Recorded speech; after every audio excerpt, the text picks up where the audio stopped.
Hello and welcome to a brand new Arseblog Arsecast right here on Arseblog.com. How are you? Hope you're well. Thank you very much indeed, as always, for being here. Hooray for me. This week I remembered how I do the intro to the podcast. Congratulations to me, from me. Do I get a prize? No. But maybe the prize was all the players that we signed this summer. It was transfer deadline day on Monday, and there was one more player in, Piero Hincapié. If you do want to hear a bit more about him and what sort of a player he is, you can check out our new player podcast on Patreon. We've been very busy this summer, myself and Phil Costa. Every time we sign a new player, we do a profile podcast of that player. You can find them all on Patreon. But deadline day, a new arrival, and it really does bolster the squad in a very, very interesting way. Because I will say this, I've been watching Arsenal for a long time, and I cannot ever remember having a squad with the kind of defensive depth and quality that we have right now. When you think we've got one of the league's best goalkeepers, albeit one who I would like a quiet word with and just say, listen, you don't have to make a hospital pass in every game. But generally, David Raya, a very good goalkeeper, backed up by a hugely experienced international goalkeeper in Kepa Arrizabalaga as well. Look at what we've got at right back. Jurriën Timber and Ben White, and Christian Mosquera can play there too, as we have seen already. Right centre-back, you've got William Saliba, you've got Christian Mosquera, and you've also got Jurriën Timber and Ben White who can play there if needed. Left-sided centre-back, Gabriel, Ricardo Calafiori, a new boy Piero Hincapié can play there as well. And at left-back, you've got Miles Lewis-Skelly, you've got Ricardo Calafiori, and you've got Hincapié too. This is some incredible defensive depth that's just in our back four. And then when you think about what we can do in midfield with Martin Zubimendi, a really, really good number 6, Declan Rice can play there too. We've got Christian Norgard there as well. Like, the defensive depth is pretty much off the charts. And this sort of harkens back to the game against Liverpool on Sunday. And listen, everyone has their own opinions, and some people thought we were a bit too cautious against Liverpool. I was a bit more on the side of understanding, because of all the injuries that we have going into that game and losing Saliba 4 minutes in, why our approach was a little more cautious than I would personally have liked. For example, I'd have started Ethan Nwaneri, and I probably would have started Eberechi Eze as well on the left-hand side. But I can understand why Mikel Arteta went the way he did, and the free kick, of course, means we come away from that game with nothing, and then you're, hindsight, should we have done this, should we have done that? Anyway, that's not really the point. It's really about what we do from here on in, what we do from now, when we return after this interlull, and as we go into this season, looking to win big trophies. And I wrote about this during the week, and if you haven't read the blog that I wrote, I'll put a link to it in the show notes. But it really is about Mikel Arteta needing to take the handbrake off and sort of not putting to bed this idea that he is completely a defensive coach, because I don't believe that. I don't. I think last season he made a very conscious decision, because of the absences we had, to lean into the defensive strength of the team to cope with all those players that we didn't have, not to mention the fact that we had nothing on the bench for most of the season from an attacking perspective. But I think you go back to the 23-24 season, and that gives you a better idea of what Mikel Arteta really wants. He wants a defensive platform. He wants his team to be solid. He wants them to work hard, but he also wants them to score a lot of goals. And I think that period between January and the end of the season, where we won 16 of 18 games, drew 1, lost 1, scored 54 goals and conceded only 9, to me, that really is what I think Mikel Arteta wants. That's his ideal. Defensively, unbelievable, and we scored a shitload of goals. I really do believe that's what he wants, and I know some people won't agree with that, and that's absolutely fine. And I think it is incumbent on Arteta, after a season last time out where that defensive element became very associated with him and this team, it's incumbent on him to let the reins go, let the handbrake off, as I said in the blog piece. And I do think the part of the reason why we've built this defensive depth is so we can do things a bit differently in attack. And we've brought in Eze, we've brought in Gyökeres, we've brought in Noni Madueke, players who are kind of at odds with the way people think Mikel Arteta wants his attackers to play and to operate on the pitch. It is now about scoring those goals. It is about letting those players a little more loose. Let them express themselves a bit more. Let the brilliant defenders defend. Trust in their defensive quality and capability, and get your team forward and get it higher up the pitch so that those players in the final third can produce and score goals and win games, because you cannot live on the margins in scoreline terms in the Premier League from August through to May, because you just operate with far too much risk. You have to score, and you have to score again, and you have to score again. And then you can relax a bit. And then even if the opposition do get a goal, it's not a fatal blow. You're not dropping 1 point or 3 points because you're a low-scoring team. He's got to make us a high-scoring team again. And I really do think that that's what this summer has been about. We will find out in due course, but I'm more hopeful than some. I don't really think the Liverpool game is one from which you can draw too many conclusions. Just my opinion. You might differ, but there you go. Anyway, I just wanted to get that slightly off my chest today, because today's episode is not really about football per se. It's obviously football related, Arsenal related, but today we're talking injuries, and it is already an issue for Arsenal. We've seen Martin Odegaard get injured, Bukayo Saka, Kai Havertz, Ben White, Christian Norgard hasn't played yet. William Saliba got an injury in the Liverpool game, and this is something we have to get on top of. And it is difficult, it is complicated, it's not an easy solution, it's not an easy thing to get to the heart of, but we're going to do our best, and we've got some expertise with us today. My guest is Dr. Andrew Mitchell, an associate professor in clinical biomechanics at the University of Bedfordshire and a board member of the Chartered Association of Sport and Exercise Science, and an Arsenal season ticket holder as well. Dr. Andrew Mitchell, welcome to the show. Thank you very much. How are you doing? I'm very good, thanks. Before we get into all the science and shit, you're an Arsenal season ticket holder. How are you feeling about the summer, what we've done this summer, and how we've built out this squad for the new season? Yeah, well, it's more than I hoped for. I wasn't expecting to bring in nearly a whole new first team.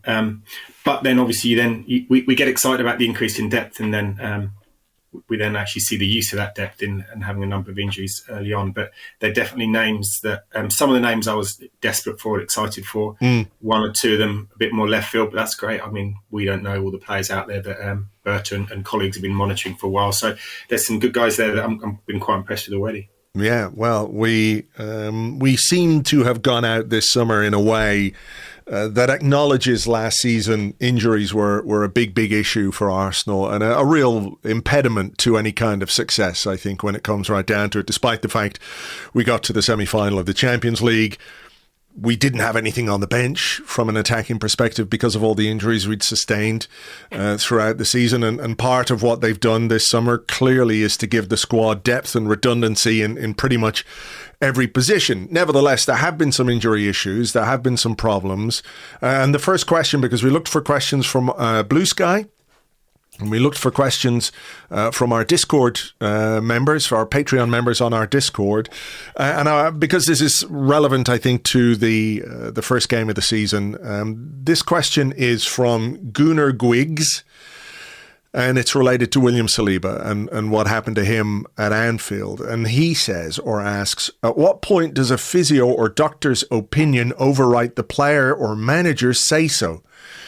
If William Saliba rolled his ankle, sprained his ankle, as we heard, why was he not just told that physiologically his ankle needs ice and rest and he should not play?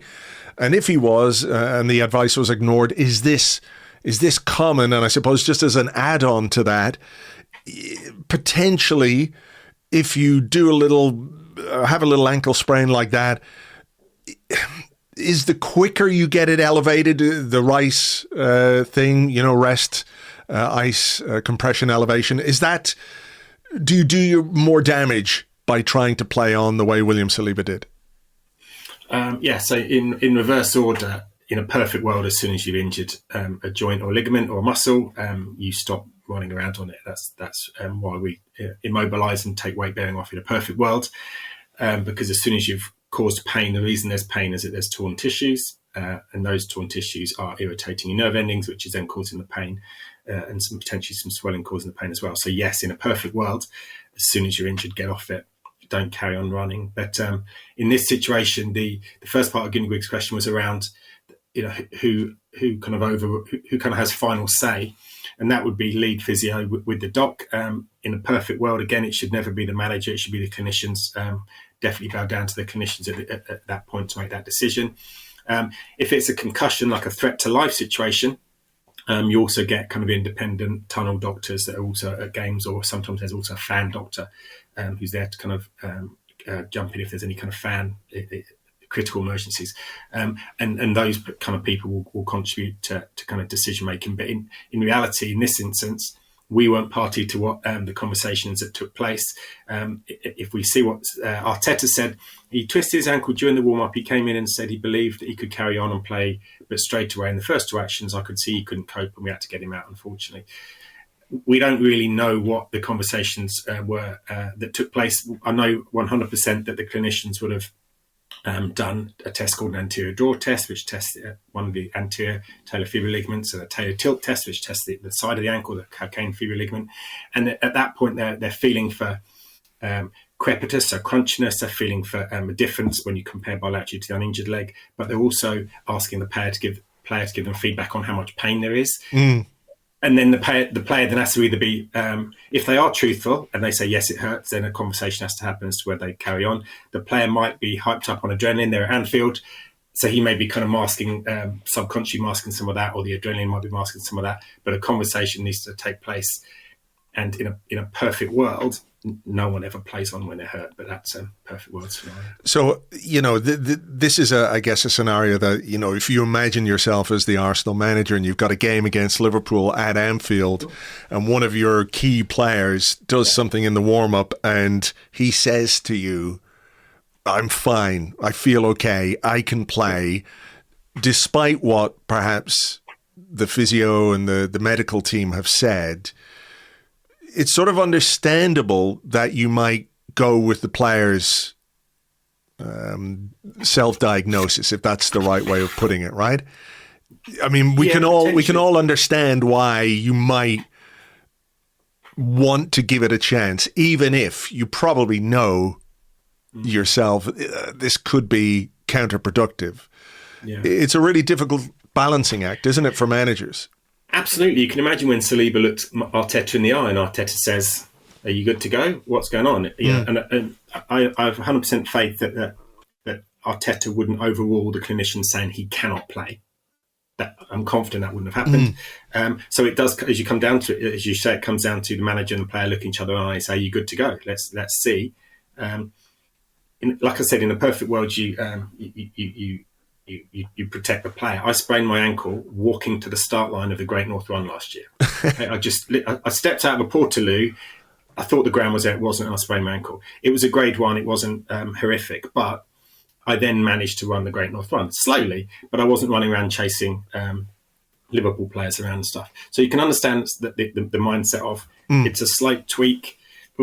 Let's see if you're good to go. And in this instance, as I mentioned to you at the time of the game, as he landed at first, it was at the bottom of the screen, his face kind of showed something to say, oh no, actually that's not working. It didn't look right.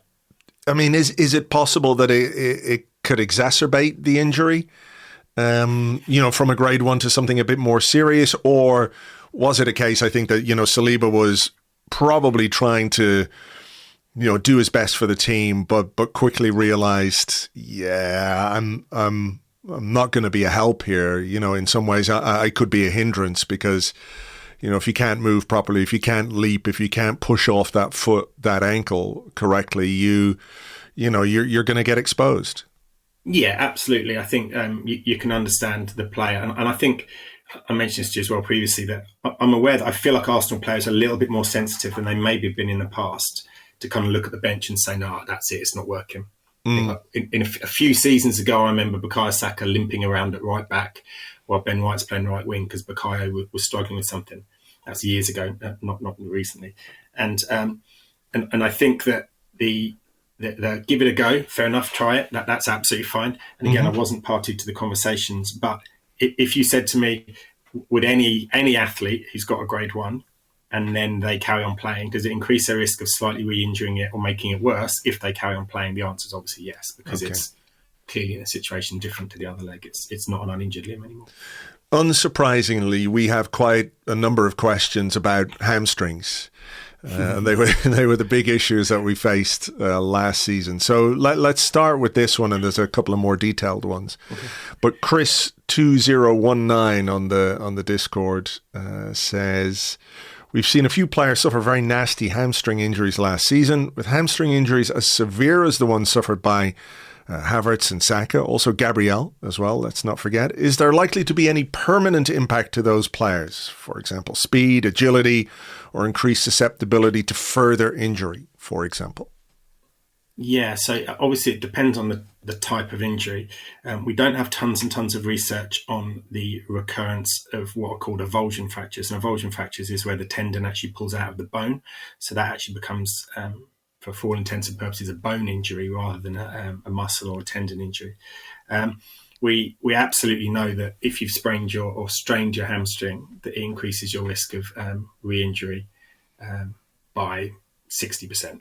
Or injury by 60%, of which around 2/3 of those are within the first 2 months. So clearly, it makes the structure or the mechanics of the athlete different to what it was, and it also depends on the kind of surgery that they have to do to put to kind of fix the bone. Not ideal, and we are seeing a few more avulsion fractures nowadays than we did in previous years, and the argument there is potentially about the game being much more high intensity sprints, greater volume of distance covered by the guys as well. So it is a newish thing we haven't really seen as much in football. Yeah, the surgery aspect of this, I've sort of had emails from people who were concerned, let's say, about the decision to perform surgery on Havertz and Saka and Gabriel as well. Is this a relatively new development? Is it just coincidence that 3 Arsenal players last season needed surgery, or is this, let's say, a sort of move in that direction when it comes to these kinds of injuries? They've decided that surgery is the right way to operate rather than the sort of a more traditional rehab. Yeah, absolutely. So I'm clearly not an orthopedic surgeon, but that if surgery is indicated, it means there's no other choice. Initially, clinicians will try and have conservative treatment, which basically means classic rehab without trying to go under the knife and have the risks and the extended recovery period required with surgery. But if it's required, it's the way forward. I think if you think back, the only other avulsion fracture I remember in Arsenal's recent history was Thomas Rosicky. But for a while, they didn't actually realise that was a bone injury. He was just doing conservative treatment, and then kept coming back and then breaking down, kind of late stage return to play. So I wouldn't necessarily say it's a new thing to operate when we didn't used to operate in previous years. I would say that it's the surgeon, a consultant, a specialist orthopedic surgeon, is looking at it and saying the only way this works for the future of the athlete is to have surgery. I mean, I don't want you to be necessarily specific about Arsenal because it might apply to other football clubs. And actually, there's a little bit of a question here from Dr. David McMahon, who's on BlueSky, and he says, given how subspecialised medicine is now, I seriously doubt the management of injuries is much different at Arsenal compared to any other top-flight club. For example, I'm certain the players who had hamstring surgery all went to an orthopaedic surgeon with a special interest in hamstrings. With that in mind, how uniform is the approach at top clubs regarding injury prevention? I imagine the management of the damage and the road to recovery is very similar across the spectrum. And might there be, for example, somebody who becomes the leading hamstring orthopedic surgeon in the field that people go to, and his belief is that surgery is the best way to do it. You might have another orthopedic surgeon who decides, no, a more traditional rehab is the best way. Yeah, there's definitely specialists. There's surgeons who specialise in specific areas. Obviously, the idea that everyone's going to a similar surgeon or the same surgeon, that does happen in a lot of sports, happens in a lot of countries as well. But equally, the teams would get more than one opinion. They wouldn't just necessarily go to the one person if they're remotely concerned or suspicious of the suggested protocol suggested by the surgeon. They'd get a second opinion. And Arsenal would have a number of different, let's say, knee surgeons that they've worked with before, both in the UK and in Europe, and the States potentially, that they would potentially go to if they were concerned about the kind of suggestion from one or the other. But to Dr. McMahon's point, yes, at the top level, with clubs having high budgets for sports medicine, sports science, the kind of strength and conditioning, the rehabilitation, the injury prevention is getting more and more similar across all. So obviously Arsenal's doctors go up at Liverpool now, and he would have taken everything he learned at Arsenal up to Liverpool. Right. Here's one from Ode to Joy on the Discord. Christian Watson, a wide receiver for the Green Bay Packers, had many hamstring injuries. He went to the University of Wisconsin and did studies to figure out why. He had a 20% difference in muscle mass between his legs. Do you think many of our players could have a similar asymmetry issue? And is that, let's say, as Arsenal investigate or try and figure out why it is that players suffered such serious hamstring injuries, and again, it doesn't have to be specific to Arsenal, but let's say one club has, a clutch of injuries that are very similar. Will the people trying to get to the root cause of that look beyond football, beyond the Premier League, and look at other sports as a way to trying to find information or solutions to the issues that these players are facing? Yeah, so in response to the last bit, would they look outside of football? Absolutely. And the reason that's becoming more and more common is you do get physios coming in from different sports. So you get someone coming in with a rugby background or American football background or whatever. So looking beyond and trying to benefit from the learnings and the insight from other sports, absolutely, it's happening all the time. If you go to international sports medicine conferences, it'll be filled with medics and physios and sports therapists and trainers from a wide variety of different sports. So yeah, absolutely. It's almost like sports medicine evolving as a single entity rather than just specifically in different sports. But in response to the first part of the question, it's an interesting story, and it just shows that the NFL teams and sports teams are looking outside of the box, which comes back to the point you're making, doesn't it? But it's not necessarily too innovative and exciting. So Premier League clubs would be assessing symmetry in pre-season as part of screening. That's absolutely normal. So they should be doing that anyway. The fact that this NFL team wasn't doing it is quite surprising. Right. And if there was 20% difference in muscle mass between the legs, 20% maybe is on the borderline, but I'd probably, if there was 30% difference, I'd probably better do that by eye. Why is your right leg bigger than your left leg? My right calf is twice the size of my left calf, and it sticks out a mile. So sure. I think that there might be some things that are different over in the US there, but in this instance, in pre-season, teams would do a double leg and a single leg counter movement jump, which is a jump where you kind of go down and then you kind of go, you kind of explode up, and then drop jumps, which is where you kind of step off a very low 30 centimeter bench or whatever, sure, in single leg and double leg. And they'd do that with, they can do that in their own facilities where they've got the kind of basic biomechanics equipment, but many Premier League teams outsource or send their players for that kind of testing to biomechanics labs to just get it done. And we can also then add video analysis to that, so we can literally look at every single joint angle, how they're landing, and the consistency of that. And those kind of tests, the kind of counter movement jump is called, and drop jump are really important, because they then tell us the likelihood of the athletes to kind of have any injury, because what they're showing us is the kind of the lengthening and then the shortening of the muscle really quickly, which is called the stretch shortening cycle. And that's what we see is crucial to running, landing, changing direction. It's kind of like a fundamental part of sport. So that symmetry is really important. And like I said, it will be evaluated at all levels in the Prem with basic kit. And then if they wanted a greater insight, it would be done at biomechanics lab. Okay. We had a couple like this. It sounds like a fairly basic question, but it's one I think that Arsenal fans will be interested in.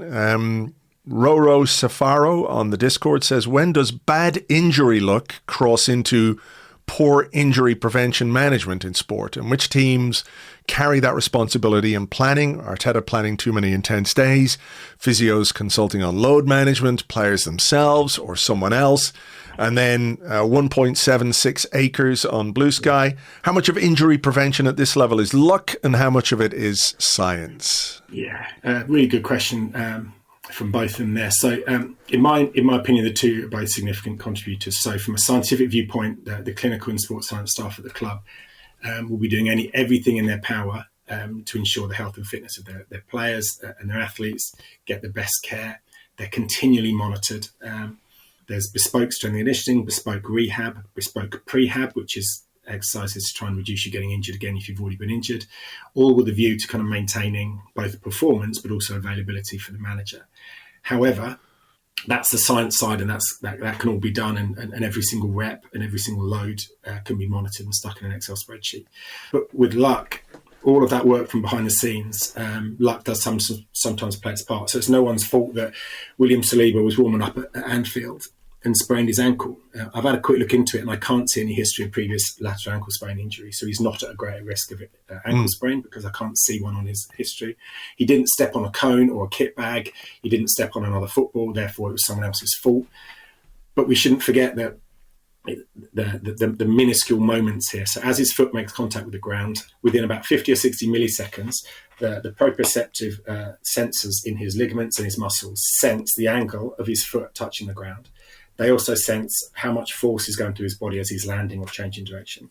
And without him even thinking about it, because it happens quicker than conscious decision, his body does something called a dynamic defense mechanism, where his body will tell his perineal muscles, for example, the primary muscles, to try and stabilize the joint. So his body's already saying, quick, adjust, you're going to hurt yourself. But without even having to think about, I might hurt myself, should I do something? The body already does it like twice as quick as kind of normal human reaction time. And with a slightly different foot position or body position, slightly different landing position, he could have just carried on running and we wouldn't even be talking about it. The margins are so fine that it's just in that situation, it's just really, really unlucky. And I bet he's been doing loads of lower limb proprioceptive, which is kind of balanced exercise as part of his pre-season or in-season training. The guy's vertical jump is probably through the roof. He can probably dunk a basketball. So we know he's strong, lower limb. He's a big, strong, powerful guy.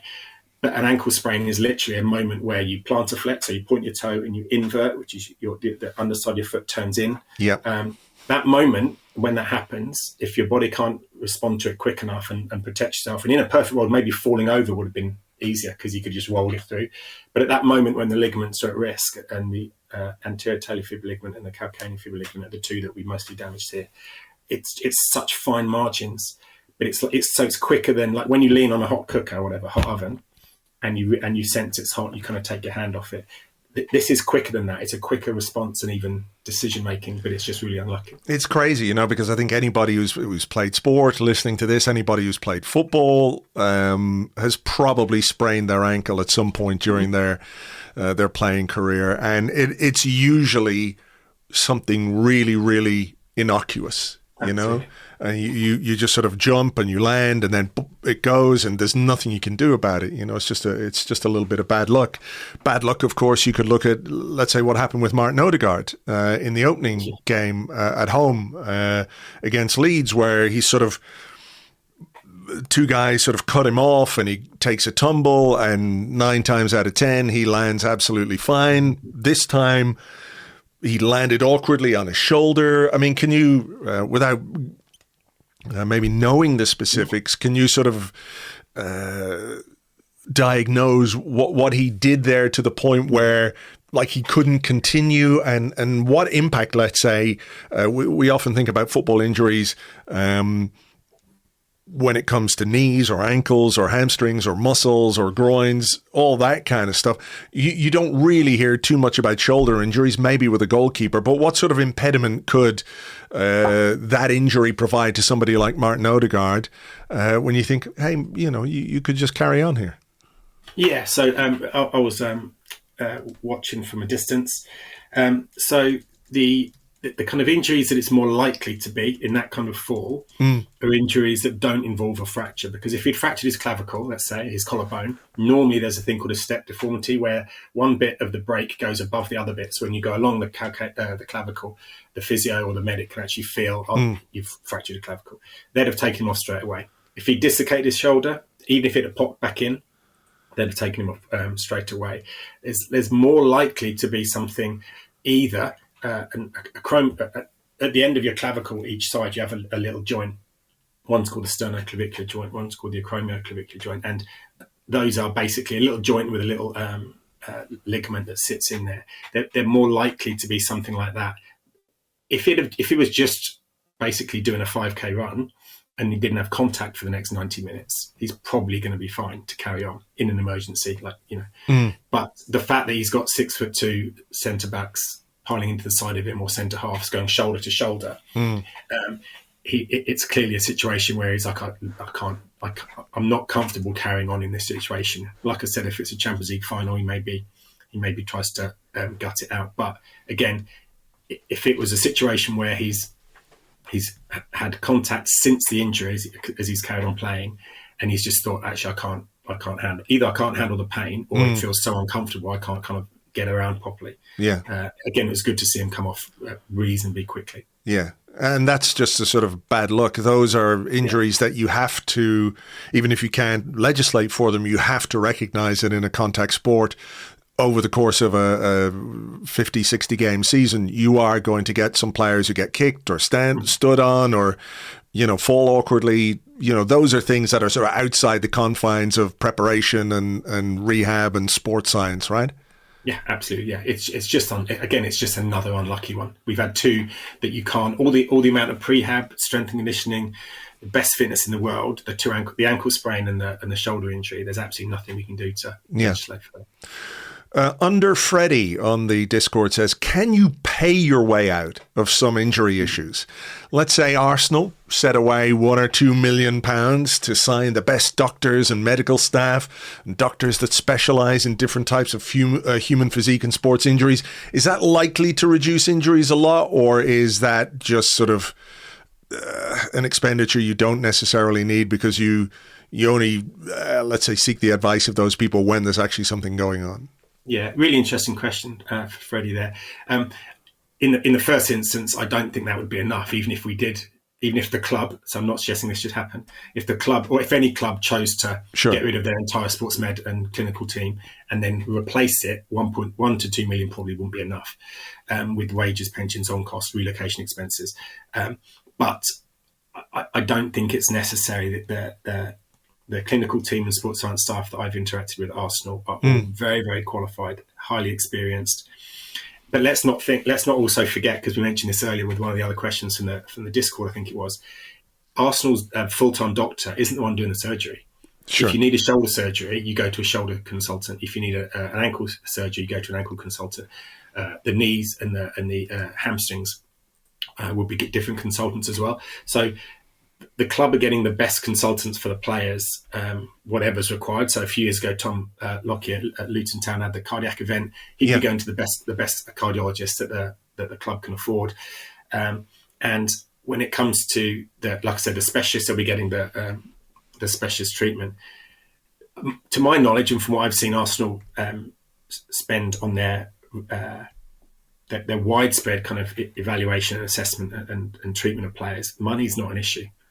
The doctors aren't going to the Kroenke saying, I need another 300 grand to buy X or to buy Y, or to give athlete this treatment.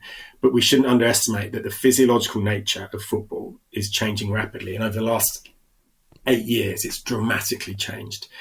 And we shouldn't underestimate the fact that clinicians, sports scientists like myself, we need to continue to contribute to the research, and there's some really good research going on in the women's game and the men's game through UEFA funding in order to continue to develop our understanding, because all the data we've got from now is about most recent data from UEFA is around, in their elite club survey, is about 2021-22.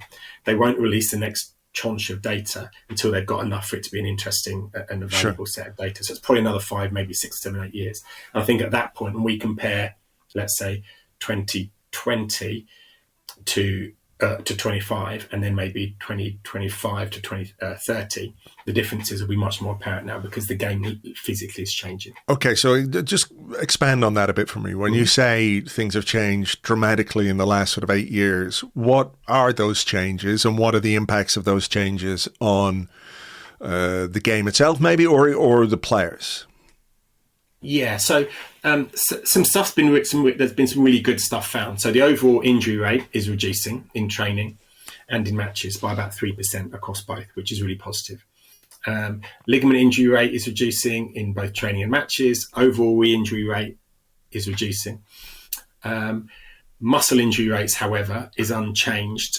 So all muscle injury rates combined is unchanged in training and matches. However, in about the last 10 to 12 years, we've seen a doubling of hamstring injuries. So from 12% of all injuries to 24% of injuries. And we've seen days lost to hamstring injury go from 10% to 20% of all injuries in football. So we know for a fact that hamstrings continue to be an issue. They're the only injury that's getting worse, increasing in incidence. Is there consensus as to why that might be? Is it the amount of matches? Is it the way the game is played now? Players are sprinting more. They're more explosive. Yeah. Is there any consensus on what? Yeah, all the above, I'd say. As you're saying, it's increasing demands. There's more matches. There's increased international matches, increased travel for international matches. There's higher intensities, greater forces. The athletes are bigger, stronger, faster, quicker, more agile.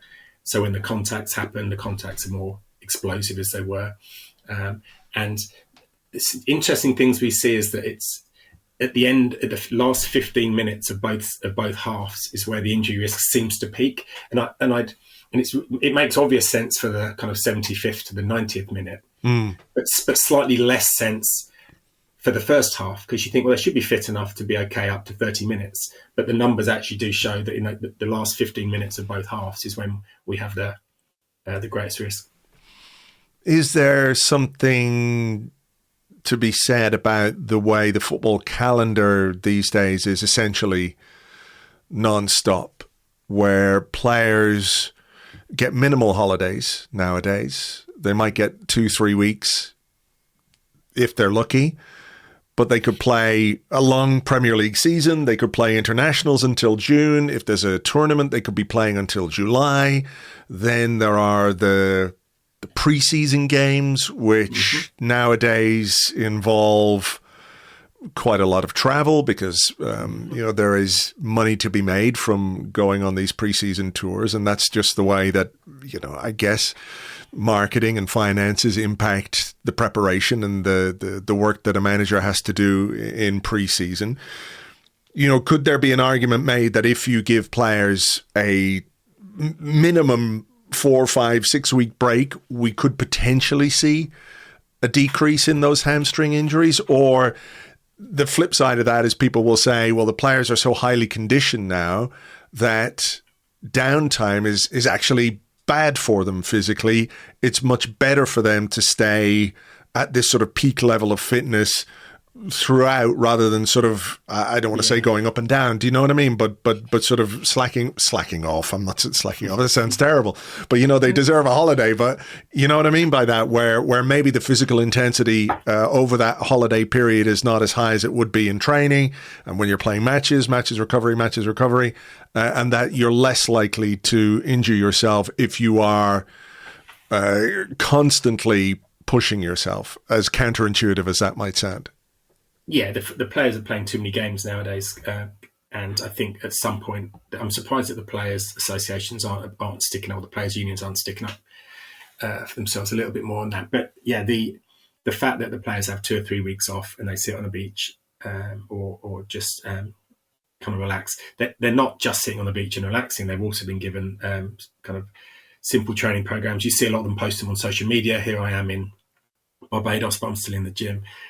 Because we know that injuries increase when there's training and matches, as opposed to when they're not doing that. It would, on paper, it would reduce the number of injuries. I don't think that the powers that be care about the long-term player welfare of the big names in the sport. And actually, to be fair, any men and women players playing, I don't think they really mind, or they don't really consider the impact of the kind of long-term schedules. The idea of someone being at peak fitness all year round, it kind of makes sense if you think, or someone could argue that in football. But if you'd imagine that for an Olympic sprinter, and you say, can you run sub 10 every month, 3 times a week for a year? Of course they don't. They kind of train and they peak for certain events. Sure. And I think football's I think it's the worst sport in the world for when you start the season, you don't know how many games you will or won't play, because baseball, basketball, I mean, yes, you might have a little bit of a playoff run, but it's pretty consistent, and they know. The difference here with the international game is that you may or may not get called up to some of these, the kind of interlull games. I mean, some guys, the other thing that we see is players are travelling internationally to be assessed, and for then the international medics to say, oh yeah, you are injured, we're sending you back to England, which there seems to be happening more and more last season. We saw a few of those. I think Ødegaard went over to Norway and they said, yeah, you're injured, you can go back. Well, they should be trusting our doctor. I don't understand why that's happening. But I think players are playing too many fixtures, and we won't see, I think there was a question in Discord of this, we won't see the long-term detriment of that until these guys have finished playing. Yeah. Okay. Well, there takes me to my next question. And look, it sort of, I know people's opinions of the Club World Cup have varied a little bit, but again, it just seems like a really bad idea for the welfare of players. And we'll see how it impacts some of those teams. I think Manchester City have got a couple of injuries, haven't they? Cherki got injured. He was away with City at the Club World Cup. So, it is a sort of pointless exercise, really. We know it's an ego trip tournament, but the reality of it for the players is it could be really damaging. So this question comes from Simon W. on the Discord. He says, we hear a lot about players from bygone eras whose knees and hips and ankles and whatnot are trashed from their playing days. What can modern players and current youth players expect in their future? And there was another question which maybe will tie into this one, also from the Discord, Vinception. He says, we're seeing a lot of youth players across the world have more first team minutes. We've got a 15-year-old in Arsenal's first team squad playing games for Arsenal, which is crazy, really. But he says, how has the physical development of young players changed to allow them to compete with stronger and faster adults? The players now the young players, I think he means, seem faster and stronger. So maybe what's life going to look like for Bukayo Saka in 15 years' time? And then we can talk about the young players and the age at which they're breaking through. And is that a change that we're going to continue to see? Yeah, sure. Great question from Simon on the Discord there. So we know that modern day players are playing more games. We've just kind of spoken about that. What we're seeing now is data is beginning to kind of pop out where, for example, 9% of retired football players have got ankle osteoarthritis by 50 as a result of ankle sprain. So that's 9%. So just under 1 in 10 compared to 3% in the general public. So we know the long-term detriment that the game is having on those players. But like I said earlier, the answer to one of the other questions from the patrons is that we're not going to know the effect of this modern day game until this modern day game's players have either started retiring early and then we can assess them, or until Bukayo's 40 and he's in or people of Bukayo's generation is kind of late 30s, early 40s, and they've stopped playing, and their data for their reason for retirement or even beyond that. So when they get to 50, how many of those have got knee issues, hip issues as a result of playing? So in a perfect world, we shouldn't forget that there's two kind of sides to the safeguarding aspect to this. If this was at academy level, I'd urge any of the listeners to go and look at the Arsenal Academy website. It's a separate website, but you do it through arsenal.com to actually see the mindset and the process of the Arsenal Academy. It's talking about lifelong learning, a champion mentality, movement, team play. It's really, really holistic. It's a really interesting approach. But obviously the first team have a slightly different responsibility to that than obviously this safeguarding and development and educating these young men and women. So in the first team, I think it'd be slightly different, but we won't see that until those guys are a little bit older. With reference to Vinceptions, again, another good question. So it does seem like at the moment there's more youngsters coming through to the first team from the academy. the benefit here is that we're seeing long-term athletic development, which is a process of evaluating and developing young athletes, has been around for a while, but it's advanced and it's changed significantly over the years. It used to be this quite rigid kind of theoretical model that kind of said, do this at this age, do this at this age. And it's a little bit stricter. But now it's this personalised, non-linear approach where you evaluate and you enhance and work on the athlete's unique strengths and weaknesses, and there's different development timelines. There's a lot more about physical literacy and movement patterns, and not just training this guy to be great at football, but we need him to be an agile human being. There's a lot more work on the psychology and emotional well-being, and there is kind of questionnaires that they're using now to monitor athletes' recovery, stress, mood, and that helps them identify kind of risk of overtraining, low motivation, or where there's any kind of athletes that are kind of having personal issues. Obviously, AI involvement is kind of increasing significantly in recent years on that as well.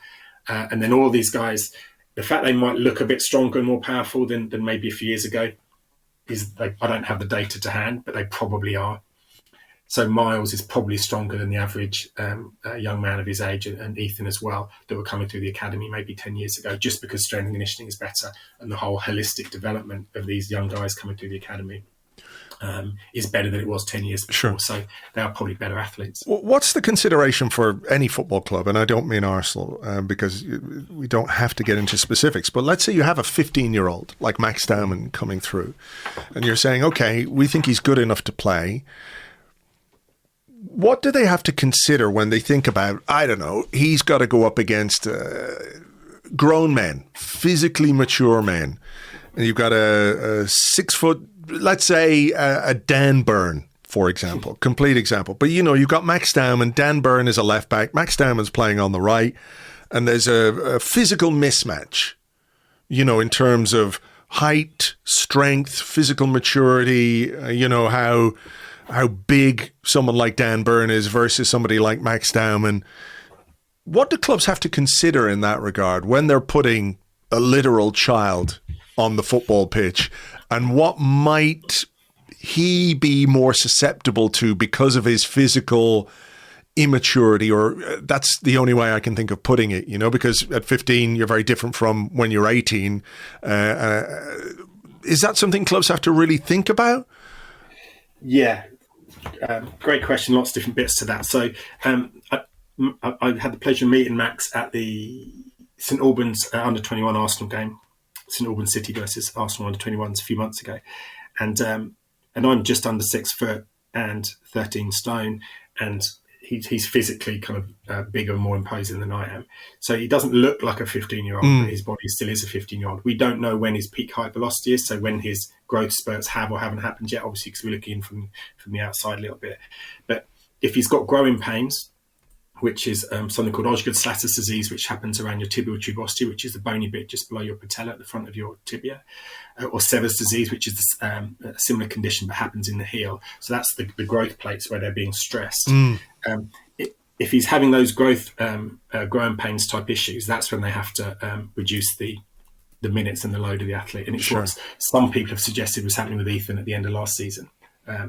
That's what that suggestion is. So from a physical viewpoint, because Max is a child, when he's going through growing pains, they need to manage that because the growth plates aren't ossified, so they're not bone at that point. They're a little bit more cartilaginous, so they are at greater risk of injury. So they need to keep an eye on that and that anyway. But the physical side is really interesting because yes, he's smaller than Dan Burn, but I'd argue probably most of our team in the attacking front is smaller than Dan Burn. Most people in the world are smaller than Dan Burn. Yeah, but I think what you'll get with reference to protecting him, and it's something I was shouting out for many years from where I sit at Emirates with reference to Jack Wilshere, I always felt Jack's held on to the ball a bit too long and took a little bit too much contact because he held on to the ball a bit too long. I feel that Max either has had that spoken to him by someone or has actually just been coached that way. He tends to get contact when he knows he's going to get it. The two penalties he's won. He comes inside and he's almost ready for it. So physically, I don't think there's anything you can do apart from maintain the appropriate level of strength and conditioning that is allowed and is appropriate for a child of his age. to kind of continue his physical development. I think there'd be just as much of a challenge mentally for a child of that age. If you think back to when we were all 15, I wasn't in a position to be kind of making sensible kind of tactical strategic choices in a football game at that speed. So that side of it is kind of off the charts, amazing, and it's amazing. But I think in a way they need to, and they probably have had this conversation with him and his parents about, we're going to manage your minutes and manage your exposure, therefore managing the risk of injury to you. Because the last thing Arsenal wants is, I'm not going to say Max, but any of the young academy guys to come through and get hurt straight away. And then people say, well, he's too young, he shouldn't have been playing. Yeah, of course. So we have to expose them enough. And I think that would mean even exposing them to how much away travel is required. Do we need to send him to be on the subs bench for Burnley away? Maybe if it's a midweek game. Probably not, because he's doing his GCSEs that year. He's got homework. Exactly, yeah. He's got homework. And he's got school in the morning that they'll be chanting.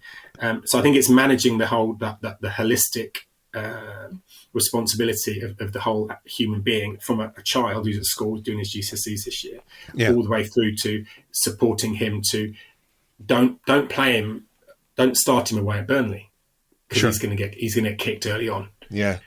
It's those substitute appearances which think would be better. All right.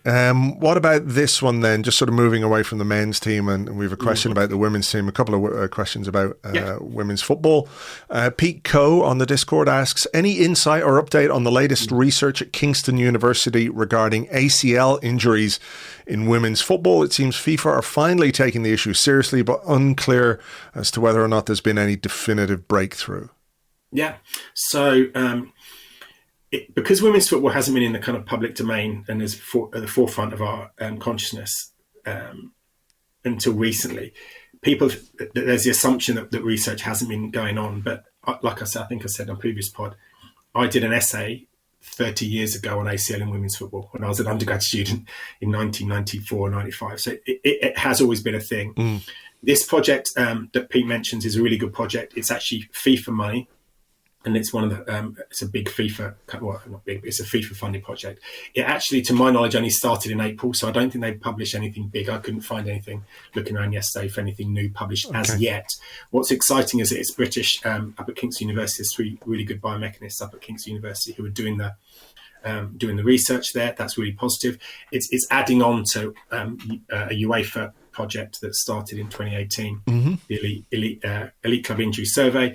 So that's giving us tons of really, really exciting data and positive data in the women's game. So with reference to the breakthroughs, it hasn't come through from the FIFA project yet at Kingston, but it has come through, and we've seen the first publication from the UEFA study. And what we're seeing is ACL injury is as infrequent in women's football if you look at total exposure as it is in men's. Sure. Hamstring injuries and quad injuries are kind of the most common. What we are seeing is that ACL injury is the highest burden. So ACL injuries are averages in women's football about 290 days lost to football. And that's obviously just counted as to when you make your first game back. It doesn't necessarily mean you're then ready for 15 games in a row. Yeah. So we do see that the incidence of women's ACL injury is really really kind of in the public mind, the public eye, and that's really positive because women's football is kind of growing exponentially. 11 home games at the Emirates this year for Arsenal women, which is awesome. But there's still a ton of work around why women do have this kind of incidence, and there's some different kind of biomechanical and different hormonal reasons potentially that women kind of have this different instance of ACL to men. All right. Elizabeth asks, how detrimental are the long-term ramifications of someone playing through a bad injury, like Lucy Bronze playing multiple games with a fractured leg, which came out after England won the Euros this summer? Yeah, so I think it's another nice question. I think it's about defining what the fractured leg was or wasn't. So I looked into this, and I think the quote from Lucy was, "I played the whole tournament with a fractured tibia, but no one knew." But subsequent to that, there was an interesting article, or a number of interesting articles, one of which where they spoke to Dr. Mark Bowditch, who's a consultant orthopedic surgeon, and he was saying that in his opinion, it was more likely to be a stress fracture rather than a classic fracture. I'd broken my leg where you normally can't walk on it. And these stress fractures are more likely kind of low energy or low force repeated injury we often see in military personnel actually, and that would present with pain after activity rather than this kind of sudden incident. And I think that was kind of clarified by England manager Serena said that we had some issues with her tibia, so of course we tried to manage that. So it sounds like it was a stress fracture, which I'm not undermining.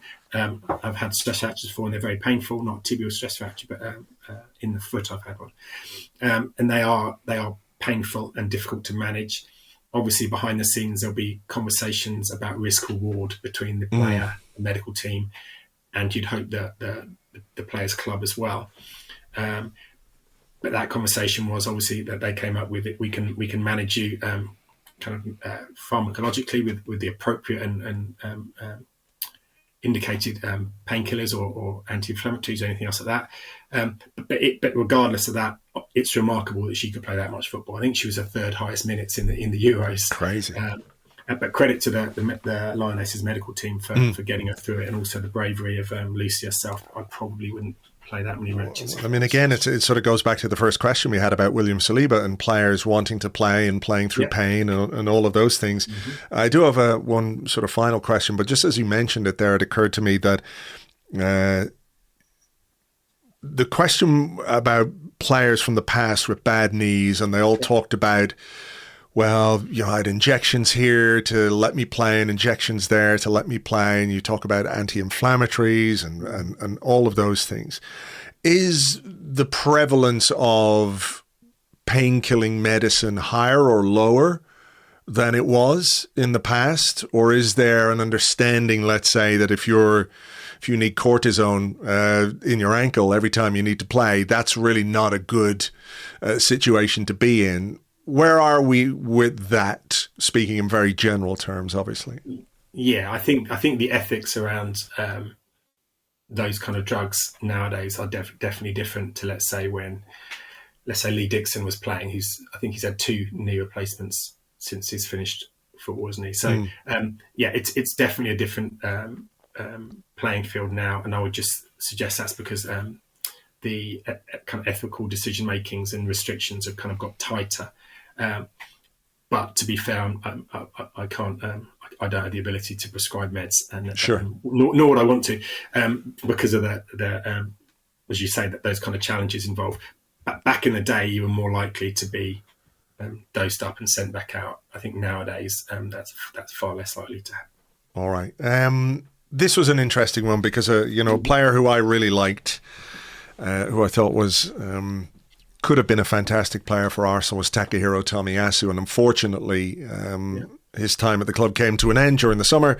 He and the club came to an agreement, and on the Discord, Birdcamp's FIFA RTWC98 avatar says or asks, following on from all the knee injury questions, what are your thoughts on Tomiyasu's comments over the summer about his meniscus issues?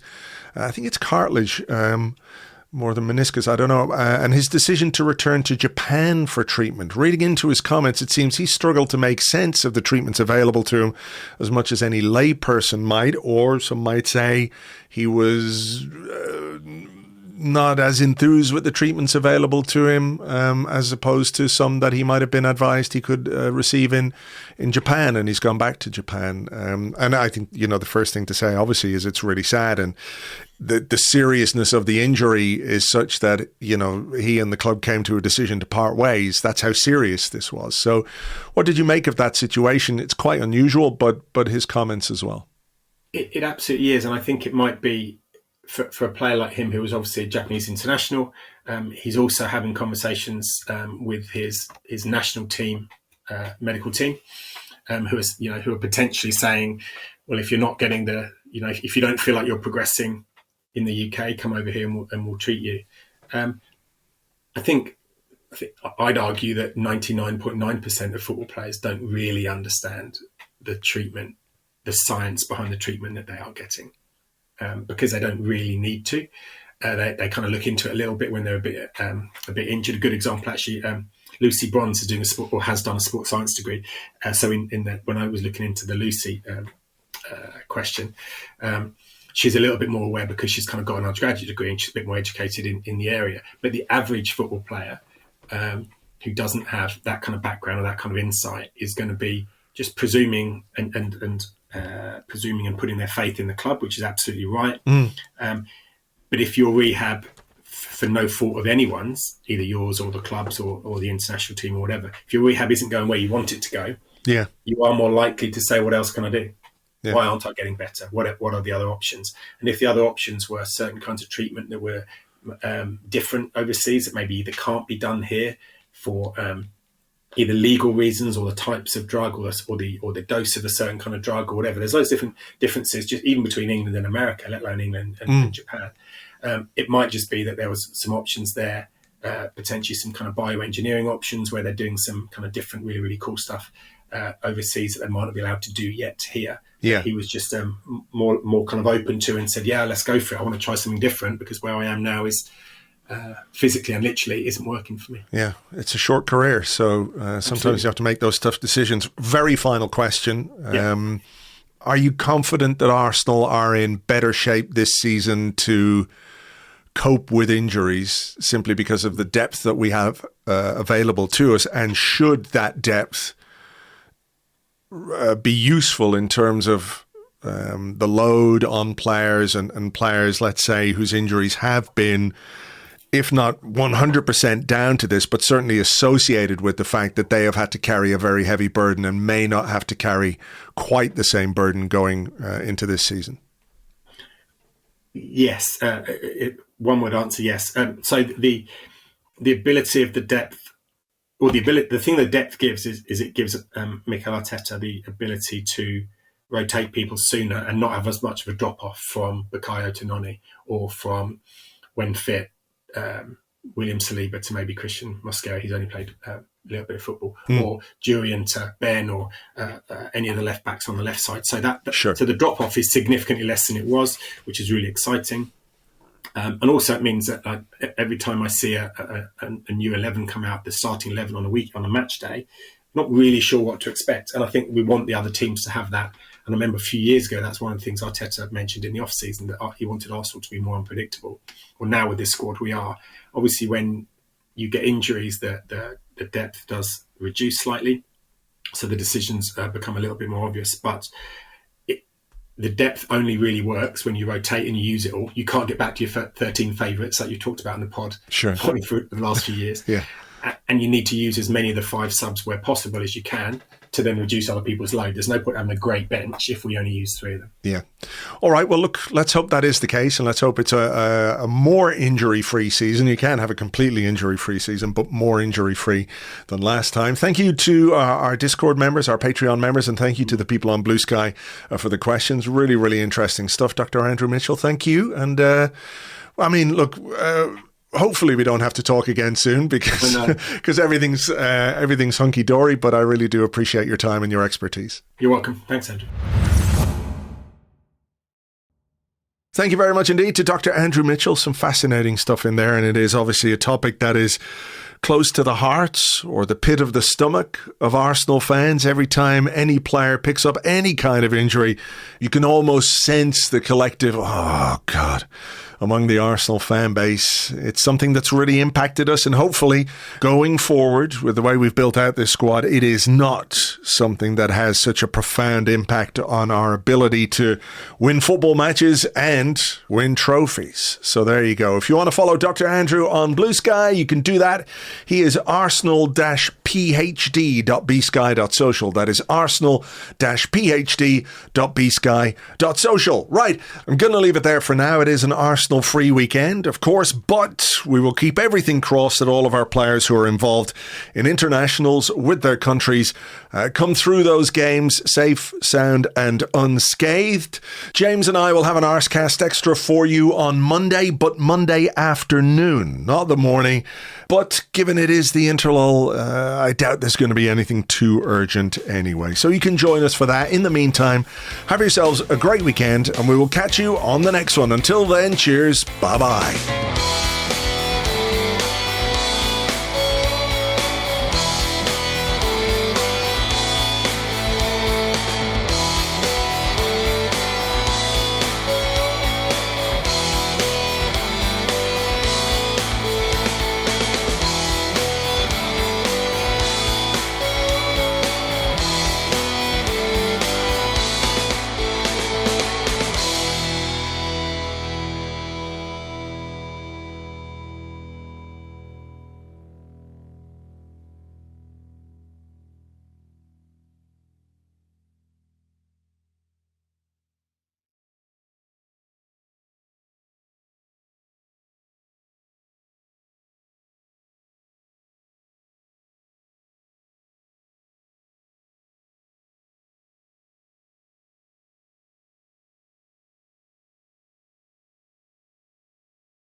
Arsenal Football Club today announced a new medical centre designed to cut down on injuries. The facility holds a 47-bed hospital, 19 intensive care units, a team of high-class surgeons, and a range of organic bandages. Chief Executive Timothy Lewis said, "This is both a step forward and a step in the right direction." The Dignitas Arsenal Medical Centre is expected to open at the end of the year.